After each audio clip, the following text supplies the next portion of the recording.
Councilmember Brossette. Councilmember Nguyen.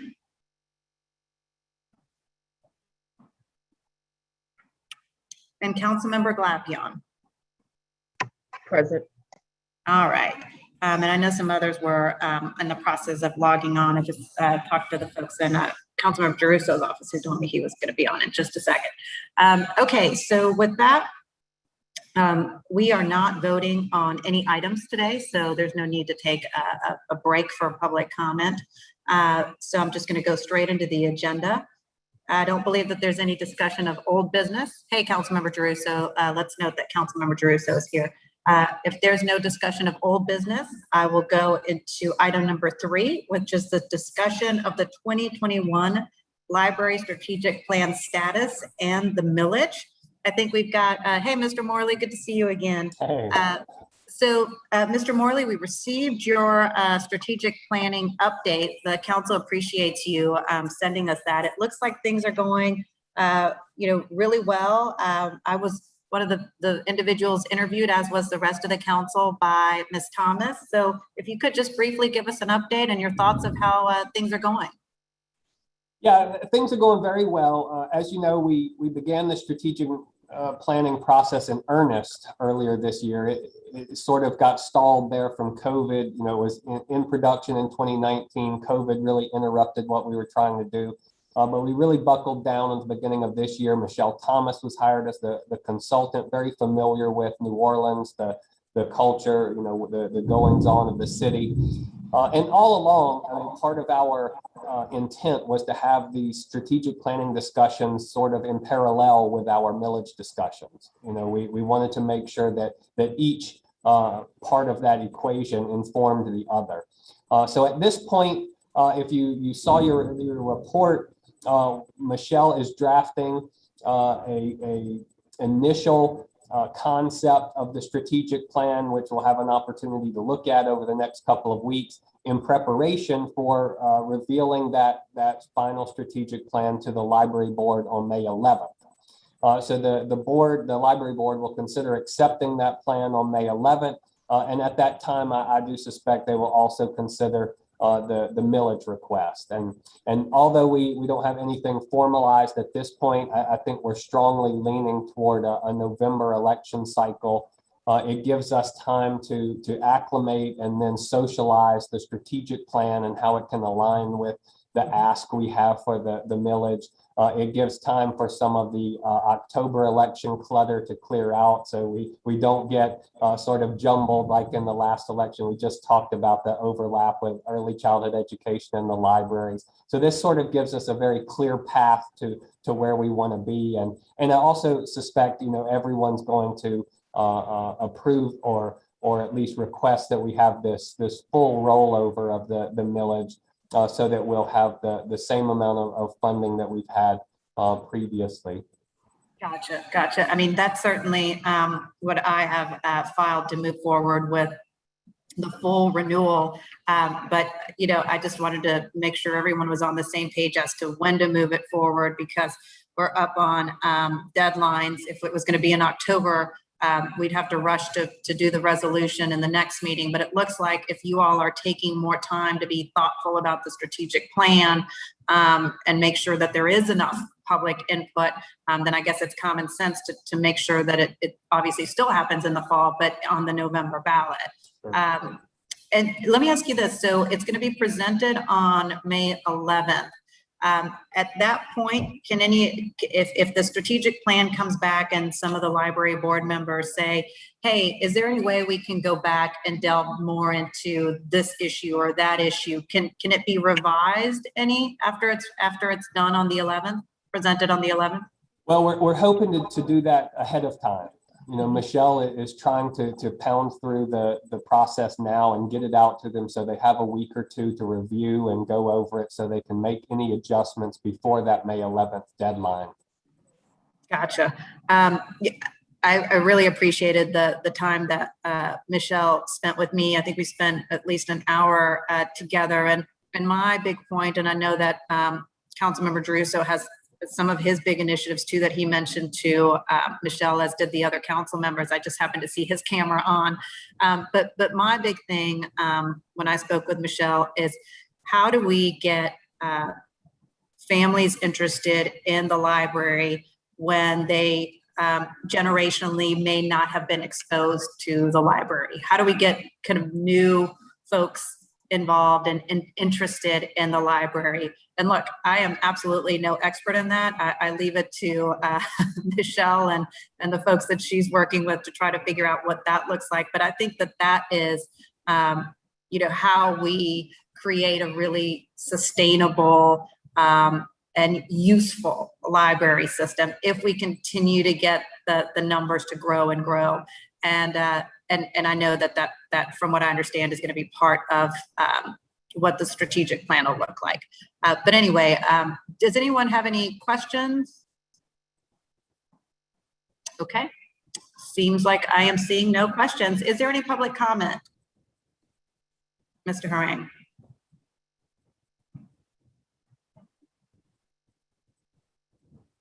I can't see you, Paul. I see you've unmuted yourself. Just council member, give me 1 second. Okay. Councilmember Moreno, I think Councilmember Palmer came off mute. Oh, hey, Councilmember Palmer, do you have any questions? Yes, Council President. So if you're looking at November, if to start the ballot initiative, we have to work backwards, right, with the timeline in terms of notice for the ballot language. So when would we have to start on that?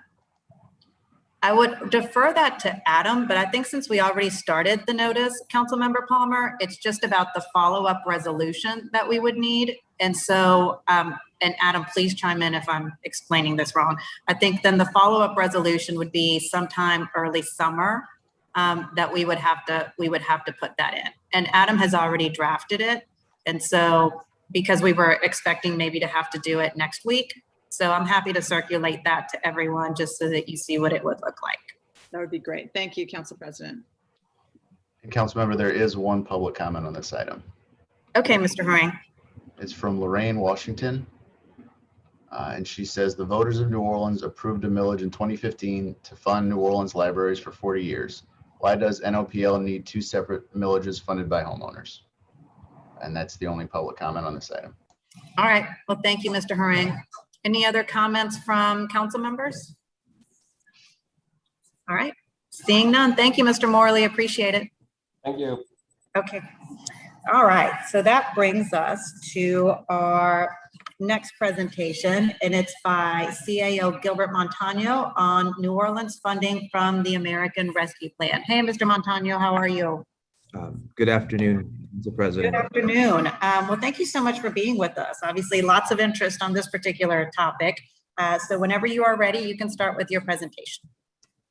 Thank you. And I believe Chad's going to be running the slideshow, so we can share our screen now if you're ready. Chad? But I'm on. I'm just waiting for access. Okay. Well, once again, thank you, Madam President, members of the committee, for inviting me to present today on, really a completely reset for the city of New Orleans. And I'll spend a few moments just doing the introduction and then kind of process through the presentation as requested. As you know, we've certainly spent the last several years stabilizing and strengthening the financial position of the city of New Orleans, and we've had certain challenges and successes on the road toward that. During the COVID pandemic, we had, of course, an unprecedented financial and fiscal crisis, just like cities across the country and across the world. We've learned many lessons. We've augmented, we've moved to several different methods of technology, and we're very proud of our standing currently as we move forward. Certainly, we were conservative during our 2021 budgeting practices and made significant cuts during that period as well as in 2021. And now we're really looking toward the future through the road to recovery now that we have the American Rescue Plan Act. And basically that considers most cities a lifeline for our community and help restore city funding from the pandemic and some of the effects of the normal operations that we had. I do want to start initially with just a few regurgitated slides because I always like to repunctuate some of the history that got us to where we are today. This is the table of contents as we'll move forward, and then I'll dive directly into the presentation. So Chad, we can go to the next slide. This slide once again comes about because, as we've always said through the course of the pandemic, it's important for us to look at a 3 to 5 year period as it relates to our financial recovery.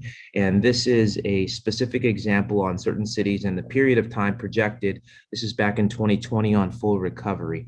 Now you'll see we're set almost at the 4-year point. Some believe it'll be a little longer, and it's important for us to use our stimulus funding to really carry out that period of time so that we have sustainability. And you'll see that mentioned toward the end or toward the middle of the presentation as we talk about some of the future revenue losses. I do want to re-articulate, as we've been saying, this $377 million is not a lottery for the city of New Orleans by any means. And certainly the loss of revenue captured over these several years is going to be absolutely vital for our sustainability and full recovery. So that slide just gives a little bit of a picture of where New Orleans sits as it relates to the rest of the country at this particular time. And you'll see the X and Y axes on how they deliberated through that information. We can go to the next slide, Chad. Really want to highlight again early on, we did some significant statistical analysis for our sensitivity recovery on the revenue side. This just gives a better picture of what we did for 2020 and the snapshots relative to that. You all lived and breathed almost every weekly moment of what we were having to do toward the budget decisions and the difficult budget decisions, both in 2020 and for 2021. This just rearticulates for the record some of the analysis and the recovery projections that we had during that 2020 period, but we can go back. We can keep going, Chad.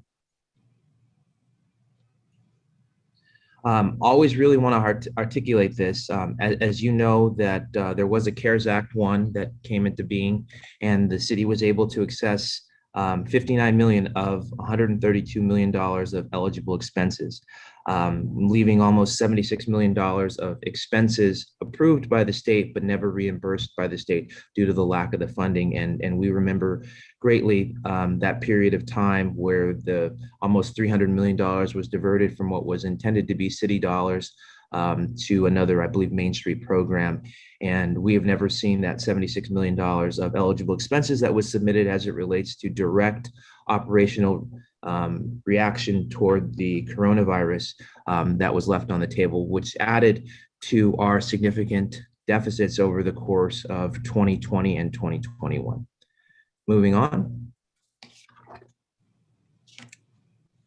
This just breaks down, once again, you all seen this slide, but I just think it's important to rehash and just kind of explain to those watching or even have any further questions on what was left on the table relative to the state funding, the $76 million that was approved and eligible, but never reimbursed or captured by the city.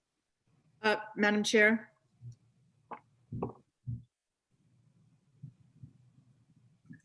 Go ahead. Sorry, I couldn't unmute myself fast enough. Go ahead, Councilmember. Okay, thank you. Mr. Montano, thank you so much for being here. I want to talk a little bit more about this particular slide. What is the likelihood that any of this money will be reimbursed to the city? And if not, I appreciate that the city may not get some, but then if we look at OPCD, Orleans, the Orleans Parish Sheriff's Department, the Port of New Orleans, other, things that are even separate from the city government, are they still going to anticipate getting some of this funding? My understanding, and I'll look at it in two different ways, the CARES Act dollars, the 800 million plus, I believe it's been completely depleted. Now, I'm sure they're in the reconciliation period and the audit period, but as far as the pot of money that was designed to go to these entities specifically, I'm understanding that it's depleted and through the process of reconciliation and auditing purposes right now. So there is no more money left in the pot that was intended to go here. Now, later in the presentation, of course, the state is receiving close to $3.4 billion that has similar opportunities to provide funding for any of these entities relative to that. Now, those discussions I do not believe have occurred. Of course, neither the city or the state has received any funding yet.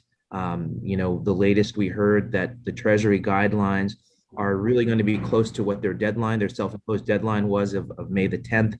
And so we're really not expecting those guidelines to come until pretty close to that date. So until we all have the money and are really allocating where the purposes for it are, I do not see this money definitely coming from the first pot, which is depleted. But as far as the opportunities for the second, the ARP funding, perhaps it's speculative at best. Okay, thank you. Can I ask a related question? Gilbert, when do you think we'll know like how much money we had to contribute or spend for the certificate of indebtedness? Like if we had any surpluses from last year? And I guess this is helpful to know what we've applied for and what we don't have. But I also feel like I just want to know what else we've spent money on, and then what else we may have saved money as a result of all of the austerity measures the city implemented last year. Sure. No, probably the most accurate numbers will be is when the audit is finalized in, I believe, mid to late summer. We had to have an extension requested. That will give us our true numbers of the actual savings that we've had, but we've certainly projected those savings. Now, we all know that almost $100 million was cut from the initial budget of 2021, and then something equivalent to that toward the 50 million mark in 2020. Now we do know the fees and costs associated with the COI, I believe they were $2 to $3 million, and I'm speaking just off memory relative to that. But as far as the absolute shoring up, I think it's important to look at the recovery of our services before we start looking at the actual savings. For example, some of the cuts that the department and the agencies made, we are in the process of reinstituting, as you've seen through overtime and some of the furlough days, some of the contractual services for our sanitation workers and the like. So I don't feel as confident yet on what our overall savings for 2021 will be, or even 2020 necessarily, until that final audit is complete. Thank you. Mr. Martin, I have a follow-up question. Going back to this slide, like let's just say the Port of New Orleans, for example. So they figure they're about $1.7 million short. They are doing their own advocacy. Is that correct for this money and for the money at the state? And yes, I understand logistically and technically, and this is just from a layman's perspective. I understand the way the process flow is for this new round of funding is that those entities that are not qualified to get the direct allocation, which we're thankful entirely to be able to receive this round, will be going through the state, and the state then does allocate those dollars directly to these specific entities. No longer will, I guess, they be part of the same lump sum as the city did with the state previously. so would you let everybody know what city agencies are part of the city's direct reimbursement? Or is that in a later slide? So that I'll probably defer. I have our federal advocate and our director of federal relations is also on Jabari. So I'll probably punt that question to him toward the end if you're okay, unless you want. That's fine. That's fine. Okay. That's fine. Thank you. Sure. I can speak more clearly. We are getting direct funding for two pots, right? One for us being a parish, a consolidated city, county, or city parish, and as well, so the city function as well as the parish functions, and the losses relative to that, since we do fund many pieces of that outside parish. But I'll let Jabari jump to that maybe toward the end on specifically what's under our umbrella and whom would go directly to the state, if we can keep going. Okay. This is an overview of the plan. I doubt this will be any new and significant information to anybody, but I think it's important to lay out and level set what we're looking at. Of course, this is $360 billion of federal fiscal aid recovery for the state and local governments. And you can articulate and see what it is going to be used for, from vaccines, populations, stabilization, and economic recovery, and direct assistance to families and individuals. How it's divvied up is articulated here on a graphical form. So $350 billion for fiscal recovery funds, $220 billion for states, $65 billion for local governments and $65 billion for counties. And the remaining $10 billion is for Corona Capital Projects funds. This is probably one of the greatest, if not the largest financial investment from the federal government to the U.S. since, of course, the Great Depression. So this is going to, we hope, create an economic boom for many of our cities and many of our counties throughout the country, based on the turmoil that we faced over the last year through the COVID pandemic. So we are anticipating a significant restabilization, to say the least, moving forward, and we're very excited for it. Absent of my relative monotoned presentation, I am extremely excited to see these monies flow into the city and the parish. It was vital and an important piece of our economic future and stability. I can tell your excitement, and you're not monotone. So real quick though, I do have one question on this $10 billion for coronavirus capital projects fund. Are any of our local capital projects going to be eligible for any of this money? I hope so, Madam President. I hope so. Once again, without having direct clarity, and I hate to keep using that information, but we just don't have the information yet. We're really shooting for that May 10th when some of those specific guidelines come down to us. Right now, this information is about as good as we have. It's large numbers, and we're trying to manage through and project toward how to properly sustain those fiscal cliffs that we faced and future opportunities that we can embrace. But without having some of the specificity, and we've always said the devil's in the details, it's really hard to say with certainty exactly how and what will be able to be provided. And that'll be the same for even the stimulus infrastructure bill that we'll talk about later. It's all a little bit conjecture right now, but we know it's coming, and that makes us feel extremely confident in some of our decisions. However, where and how and when is really the ultimate detailed questions that I can't directly articulate now, and frankly, no one can.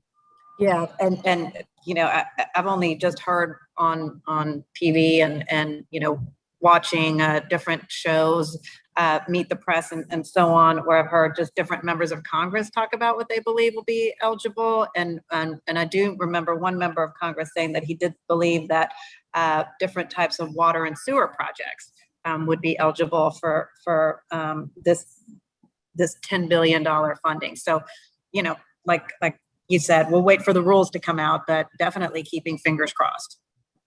Yes. We can keep going, Chad.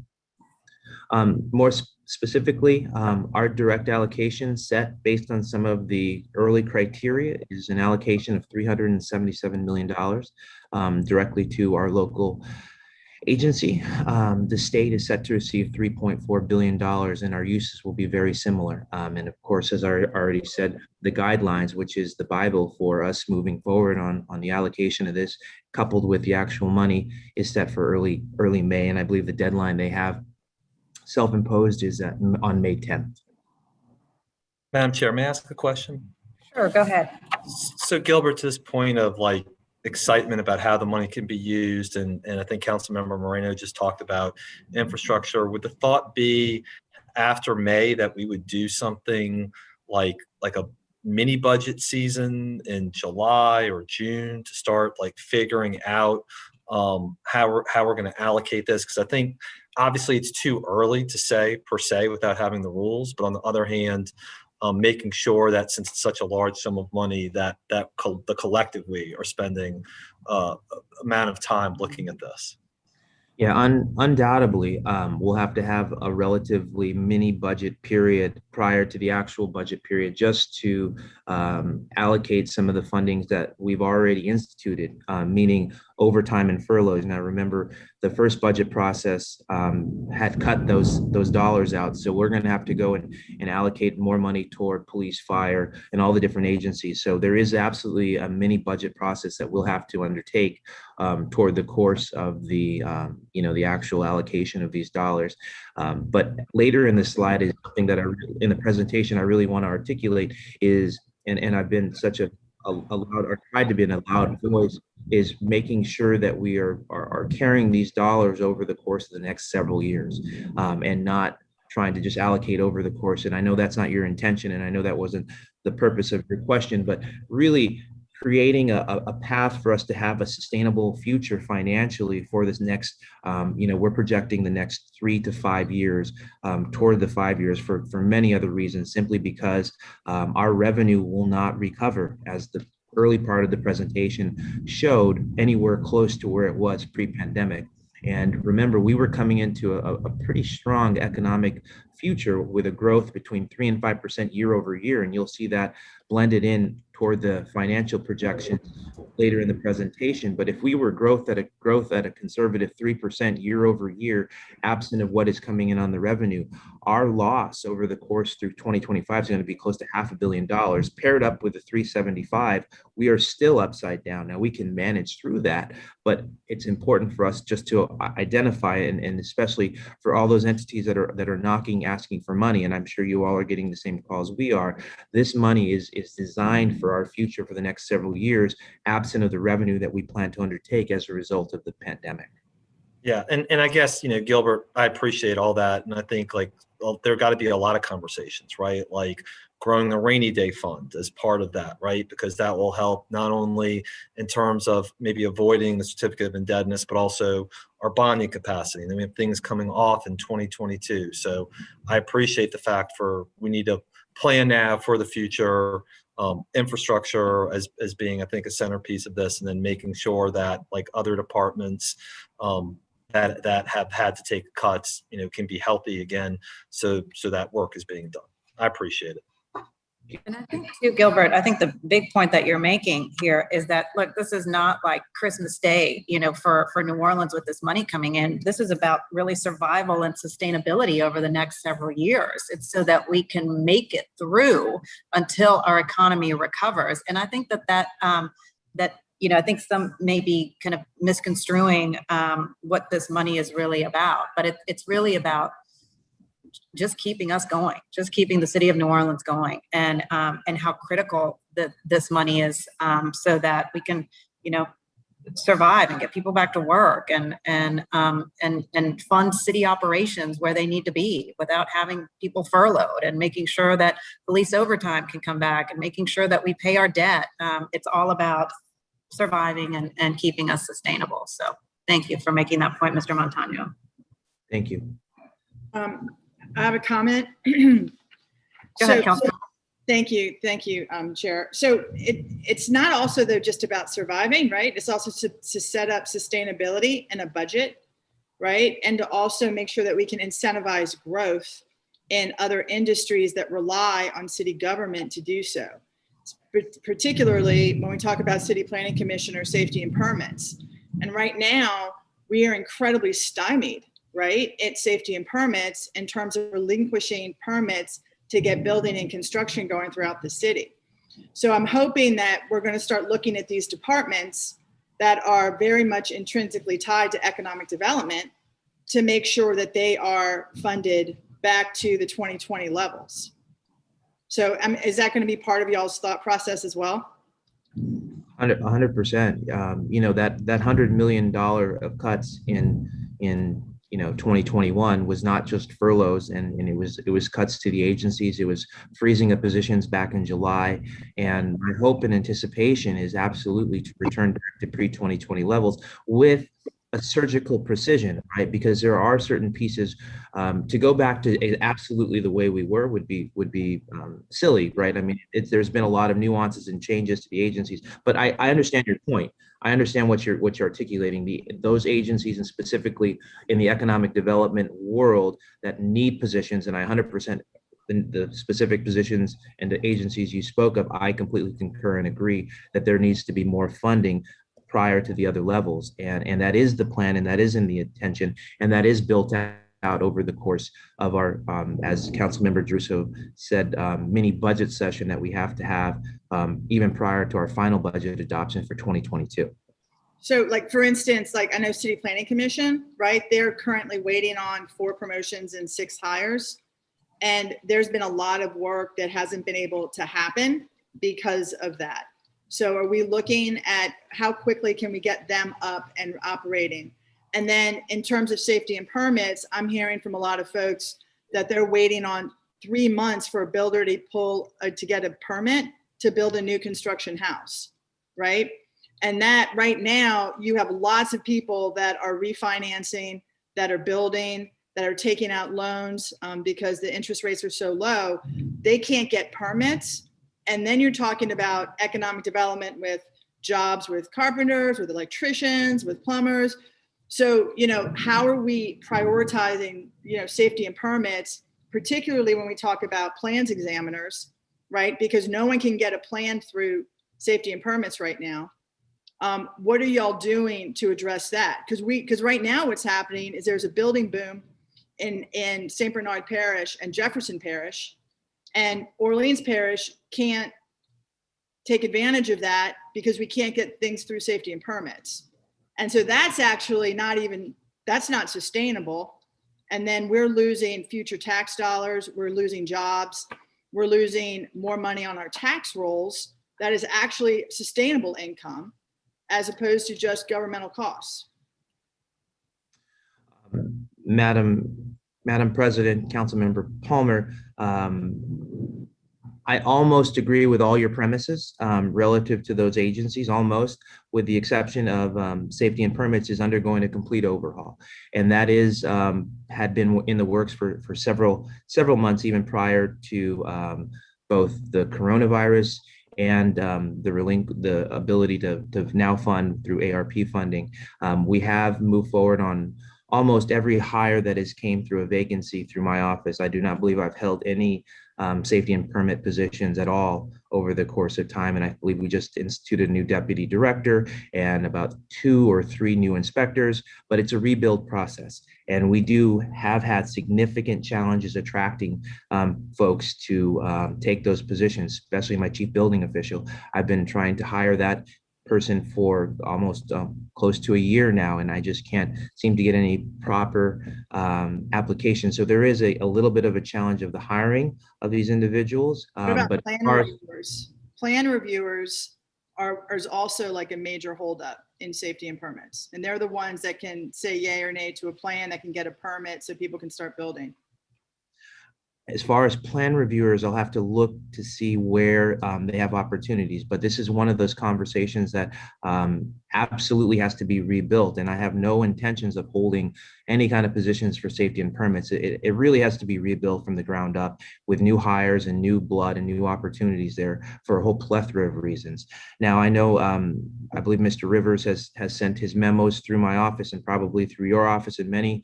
They were a product of some of the significant cuts over the course of the 2021 budget cycle. And I do have his memo and evaluating that those hires currently and do plan with due diligence to move forward on their ability to rehire some of their folks as well, or through their vacancies that had been taken away.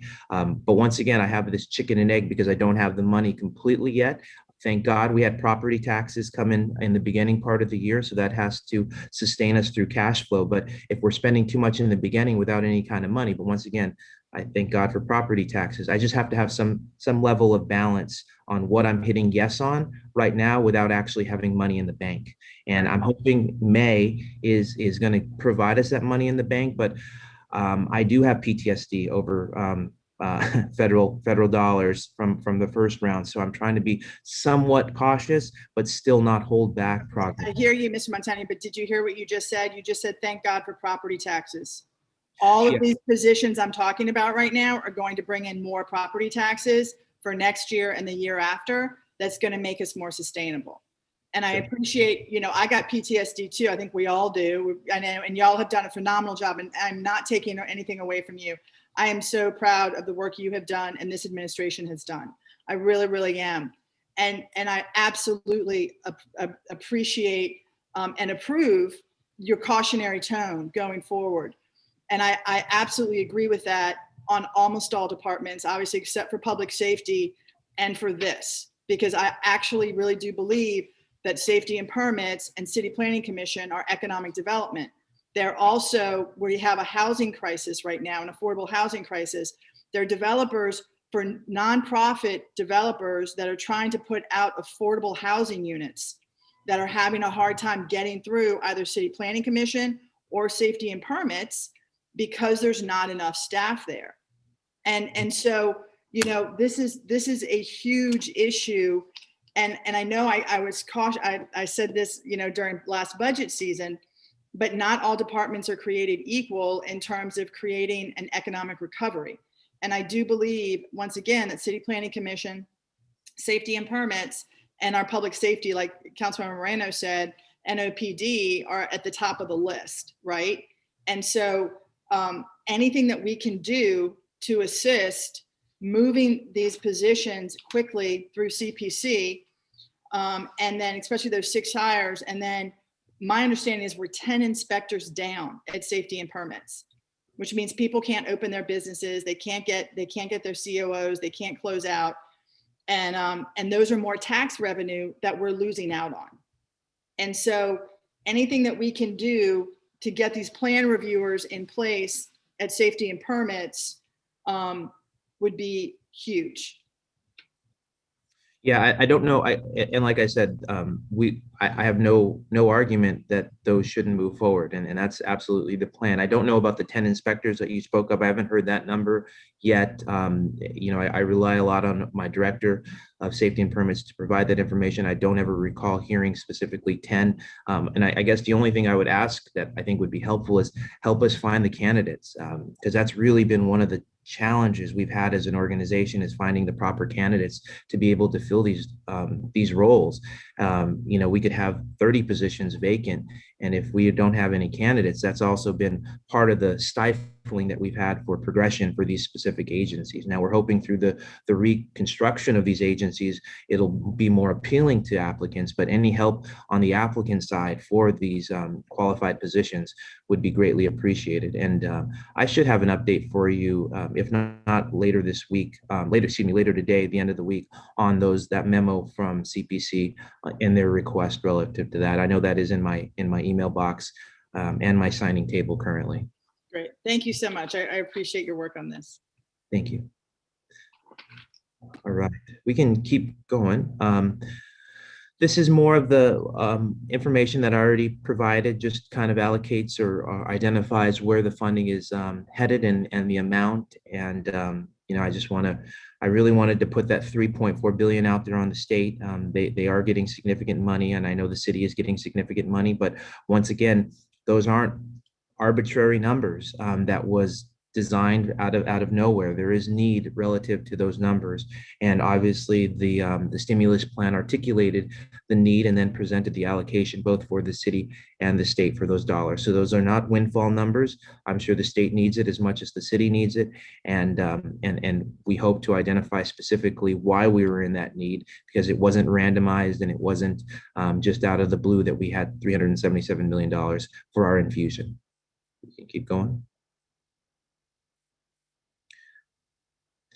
This just sets up probably a little bit of the next slide, talking about what our overall revenue losses is. So maybe if we can just dive to the next slide, Chad. This is a revenue projection slide, and I'll show you the methodology and explain the methodology, and once again I'll highlight that this is a projection. You know, these numbers will change unequivocally, but this is the best analytical data that we could surmise over the course of our analysis to be able to determine where we are going to become or where we will be over the course of the next several years. And these numbers do not include HERA's dollars. And the reason I didn't include HERA's dollars is I really feel like that was more of a missed opportunity dollar, but for the coronavirus, that HERA's funding would not have specifically gone to fill our budget gap. And that was close to the $48 million, nor does it include the COI or the first CARES Act dollars, the close to $50 million. So you'll see where our revenue is from 2018, 2019, then where it dropped in 2020, and then how it shows it stabilizing over the course of 2021, 2022, and 2023. I believe this is just under a 3% growth projection, which is conservative based on what we saw over the course of the pre-pandemic period. And then you'll see on the bottom right that overall revenue loss number that I mentioned earlier, close to the $500 million. Now that is what the ARP funding was designed to fill. Now we have the 377, but if we're being conservative on the revenue side, based on what we have, now that once again, those can change. The 377 doesn't quite equal the 517, and we'll manage through that accordingly. But I think this helps identify mathematically and projection wise where the city is set to recover and how long and why we are looking toward the Corona CARES Act dollars, or the ARP dollars, excuse me, for the long run, not the short run. Gilbert, can I ask this? Like, I would obviously think for 2020 and for a significant portion of 2021, most of that is sales tax related. But for maybe 2022 and beyond, is that sales tax and other fees that we're thinking we're going to take a haircut on for a few years? Well, I think this is all revenue streams, and ironically, you know, we get and I think at the last budget meeting, Norman presented some of the sectors relative to the revenue loss. So they're really graphically sometimes all over the place, because we break them down from bars, hotels, you know, fines and fees, and all the different factions of revenue. So where 1 month we saw a huge increase on online sales, right? This month it's lower. So we're just, there's where there's ups, there's downs. And, you know, where you see some of the sales tax rise, we saw our online sales decrease. You know, when bars were open at certain periods, those went up. Then when they closed, they went down. Pretty, you know, self-evident information, but it's an ebb and flow in that we're finding during this pandemic period, specifically with that. So to answer your question, I still think it is various in all forms of the projections that we're having across the board on through the sensitivity analysis, and not one necessarily more than the other, but obviously sales tax being the largest driver, sales and fines and fees being the largest drivers of those. Hotel is a big portion of the first couple of years as well, as we open up the economy and our city, but it's varied, to say the least, on how these projections played out over the course of time. And can I ask one other related question? As part of the sensitivity analysis, are we considering sort of a straight line that we're on right now in terms of not having to enforce more restrictions? Or are we building in part of that there could be an extra wave of COVID, or that we have to go backwards in terms of public safety? Just trying to understand that as well. Yeah, no, that's a great question. And no, we did not factor in third waves, fourth waves. We didn't factor in a vaccine recall. We didn't factor in political climates. We didn't factor in anything on the medical side, absent of just normal growth. And it would have been I think it would have been too difficult in some levels. Like I said, they're projections, but if it would be hard to project exactly where a wave and how that would affect based on vaccination rates or even recalls that we're seeing with J&J, or any of those dynamics is not factored into our overall revenue forecast. Thank you. Okay. So yeah, that is a point that could change and skew these numbers significantly once again. And but overall, this is the best bet that we have through some of our projections. Now, as far as the macroeconomics, I think there's a lot of growing consensus, and I won't say it's deliberate, just because sometimes one article changes to the other. I mean, academic articles, that is, that it is looking more toward an artificial recession as opposed to, say, an 08 recession, or even, you know, the Katrina dynamic that we have, which is very positive news from an economic perspective. If this is truly going to be an artificial recession, now we won't factor that rubber band theory up until probably, of course, the next year or so, but the literature seems to show that that is a positive consensus in some points. But once again, it's too early to say or dictate, but an artificial recession would be greatly appreciated as opposed to a full out recession that we faced, of course, in the years past. All right, we can keep going. Now, one of the things the mayor and cities across the country have set up, importantly, is what is construed as a stimulus command task force.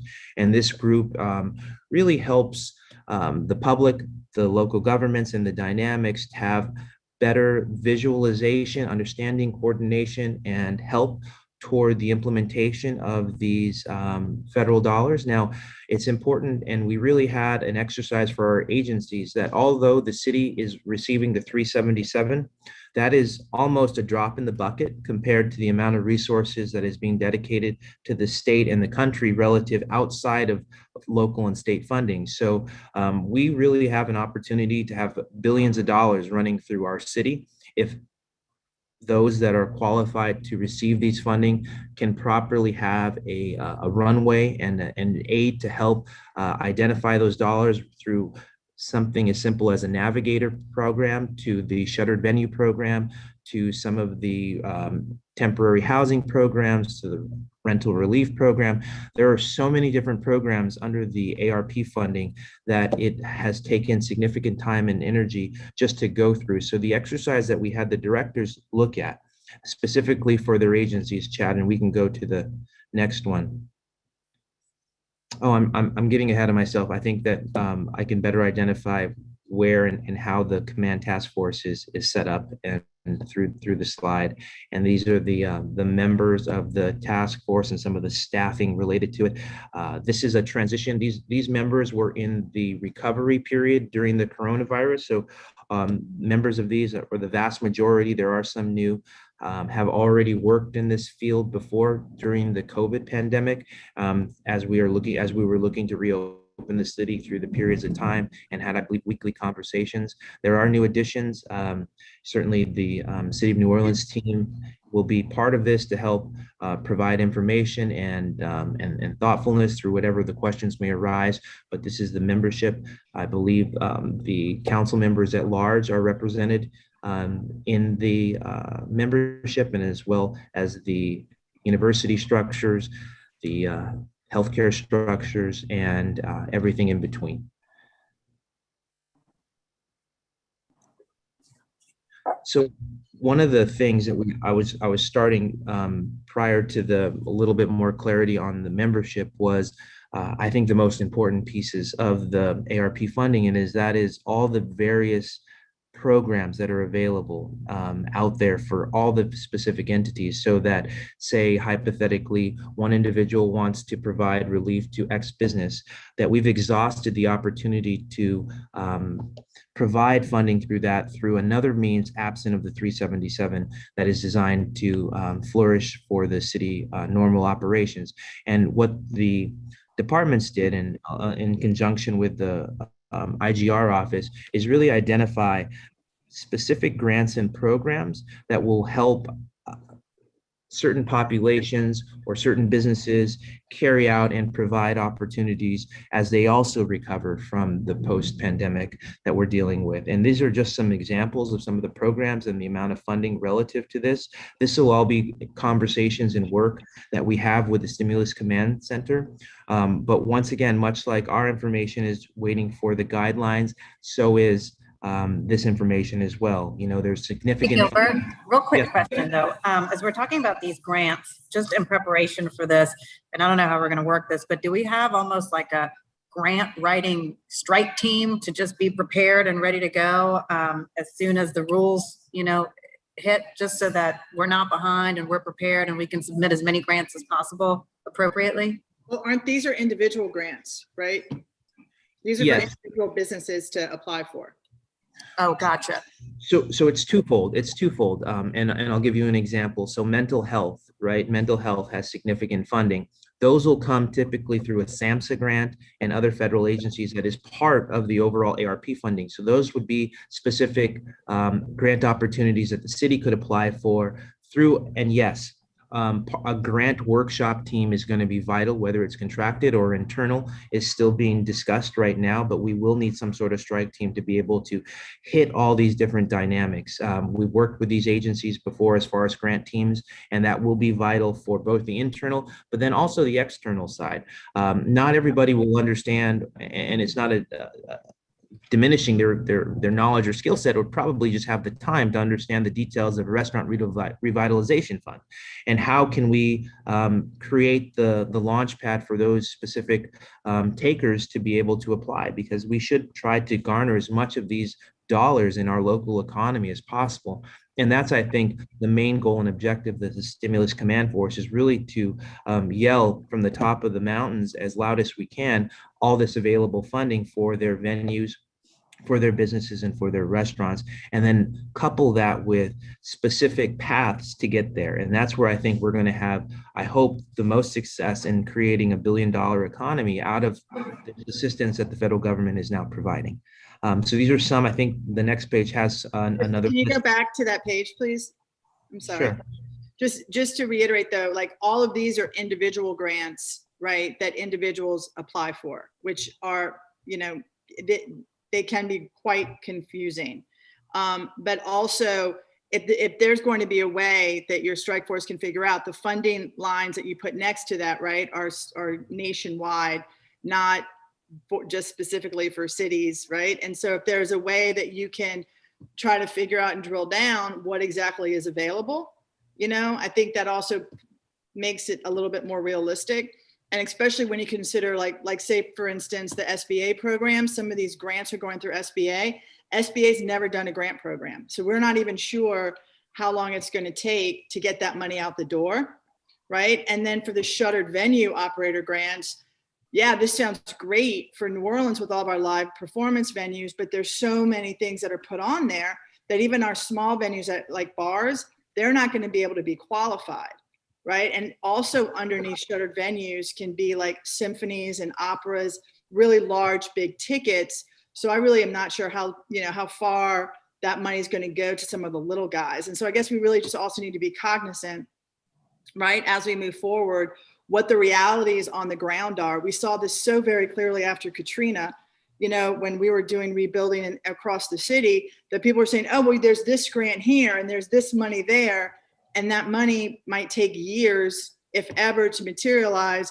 And consequently, we still lost over 100,000 people couldn't come home because they couldn't weed through the grants. So I just want us all, I think there's no city that better understands how some of this stuff works, but we also understand very clearly how sometimes it potentially cannot work. And we just have to make sure, especially when it comes to businesses, that we can pivot quickly for them, because we don't want them, you know, to close. So that's just all I have to say. Thank you. No, I think a clearinghouse is going to be absolutely vital for us to help these organizations. And it's not just city resources, but I mean, our local, our NOLA BAs, our GNO Incs., and all these economic development entities throughout the city and state should and will, I'm certain, be advocating for their local businesses to highlight these clearinghouses and provide the path to be able to advance or at least tap into some of these resources. I think we saw a good, and I won't even call it a pilot, but the first PPP program, I truly believe taught everybody a lot about how to access some of these dollars through the bank and the different organizations. And I'm sure each one of these specific programs relative to this ARP funding will have something similar. Some will be a learning curve and some will not, but we are at least hopeful and confident that we will be able to have the resources to figure it out. We can keep going. And this just goes in a little bit more into detail. Once again, this information came, of course, directly from the federal government, but then it was kind of created and developed and synthesized by our local agencies, specifically because we want them to be versed. We want our own directors to be versed specifically on what each one of these ARP programs allow for and provide for, so that we can better educate the public and those that come asking specifically, and create a path for them to be able to access these dollars and see if any of these dollars qualify for what our current city needs are outside of the 377. And these are just the major big buckets, like you saw utilities there, education and childcare, and some of the specific plans through our agencies to move forward. And of course, there's healthcare as well. We have a far more comprehensive list that was provided by the directors that we're happy to share with anybody that needs. We just wanted to highlight for the purposes of the presentation, the perspective we're certainly taking toward outside of just our local funding, but actually the entire package, because we know the entire package is really where the vast majority of the money is that can now be put on the ground in the city of New Orleans so that we can really circulate that much needed contribution. Now, this is, of course, is there any other questions on that piece of the ARP funding? I know we've tried to be exhaustive on it. This is going into now the American Jobs Plan proposal. Now, we're extremely, especially a city that has such significant infrastructure needs, excited about this proposal, and we're hopeful and confident that Congress passes it so that we have these opportunities at our fingertips. Now, this is a $2.25 trillion infrastructure bill, of course, that funds transportation, water, broadband, schools, housing, and electric infrastructure. Now, of course, this is still under consideration. You see the breakdown there: $621 billion for transportation, $115 billion for road and highway modernization, $85 billion for transit, and $20 billion to redress, of course, the inequities developed as the Claiborne Expressway was first built. Madam Chair, I'm sorry, Gilbert, may I ask a question kind of about this in ARP? There's a lot in here about water, and obviously water, sewer are important, but drainage as well. Do you have any insights for ARP or for American Jobs about the drainage piece? Whether or not that will be covered, or is that still to be determined? Well, I guess if we were to look at it on two sides, the maintenance and the infrastructure side, I can't speak to the infrastructure side because I think that would be tied up on this piece as far as the building of more infrastructure needs relative to drainage. The maintenance side is certainly a piece that I think part of the 377 highlights, because of the new funding opportunities for some of our DPW workers and some of the other agencies that are in need to help continue the augmentation of some of the maintenance needs relative to our drainage, the cleaning of the catch basins and the like. So there's two pieces to that. I can't speak to the infrastructure side, but certainly as far as the staffing side, the ARP funding does highlight and address that. Okay, thank you. Sure. And once again, this just breaks down a little bit in more detail where the money is designed right now as proposed. It's not an enacted piece of legislation yet, but we're confident and hopeful that it maintains the same form and fashion. It'll be once again vitally important to see these millions of dollars hit the ground, especially on the infrastructure side, and we're very excited about it. So Gilbert, and maybe this is a better question for Jabari if he's on. So what are we doing, from the city of New Orleans as far as like lobbying for this, talking about, our city's needs and priorities should this bill pass? Like, what's that looking like? Jabari, you want to answer that? I mean, I can start it at least. Now, I think this is of course, the mayor and I'm sure each one of the council members started advocating for direct funding immediately. That was one of the most important pieces that we saw. And thank God we were successful, in other cities, along with other mayors, we were successful for the direct funding. So we've always been in constant advocacy for that progress now. And as far as the dollar amount, it is a great number that New Orleans has based on our needs. But as far as the other pieces for this, Jabari, I'll turn it over to you. So for the American Jobs Plan, what the administration has been doing is doing some outreach to congressional offices, obviously our delegation, as well as the Speaker's office, to ensure that some of our infrastructure needs are understood at the federal level. Obviously, Congress has been in recess a couple of weeks, so they're just now getting back to Washington. And we're waiting for the legislation to come down specifically to this, the actual bill, which we have not had a draft come out just yet. But we're lining up as many projects as we can to fit into these different buckets to ensure that we get some infrastructure improvements out of this bill.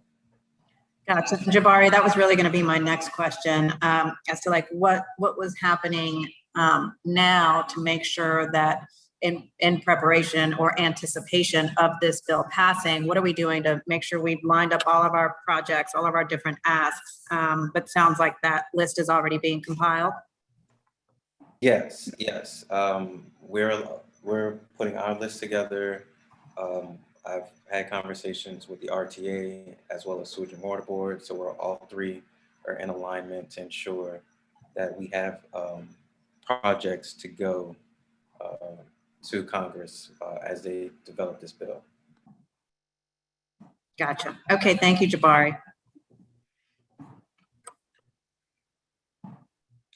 Okay, I think that in essence concludes the vast majority of the presentation as requested, and really want to thank the council for taking such an interest, and I think it'll be a yeoman's work to try to best utilize these dollars to the highest and best use for the needs that we currently have, and especially the resources that were foregone as a result of the COVID pandemic, and as well as look for the future opportunities that restabilize our organization and move forward what we hope is to be a true road to recovery and reset for the organization. And we're excited for it. We've anticipated it. We are being extremely cautious with it and prudent to the best of our ability, but it is a good time and a happy moment for the city of New Orleans as far as our crisis recovery. And I would stand for any questions if there is. I know that there's been significant through the presentation, so I'm happy to shut off if there's not. But if there is, I'm happy to stay on as well. Are there any questions from the council members? Any additional questions? Doesn't look. Thank you very much for all your work. I know it's been absolutely insane, and the city has not caught a break, since you came on board, Gilbert. And I just want to thank you for your steady leadership.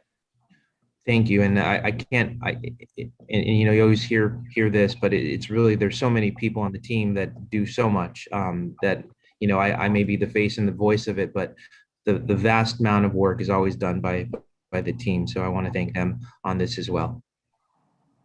And Gilbert, thank you so much for also being always available to the council to explain what's happening with budgetary issues, and also to present to the public as to what's happening, because that's always really important too. And of course, the people of the city deserve to know exactly how money as important as this is going to be spent. So I really appreciate your time. All right, well, since I don't see any other questions or comments from the council members, Mr. Montano, we appreciate your time.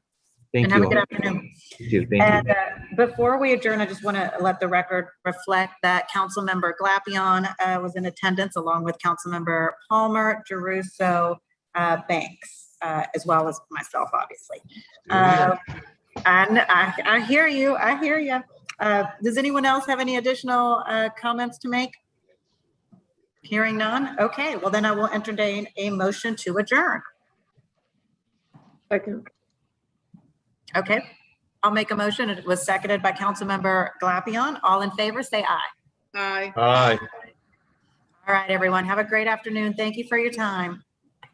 Thank you. Bye.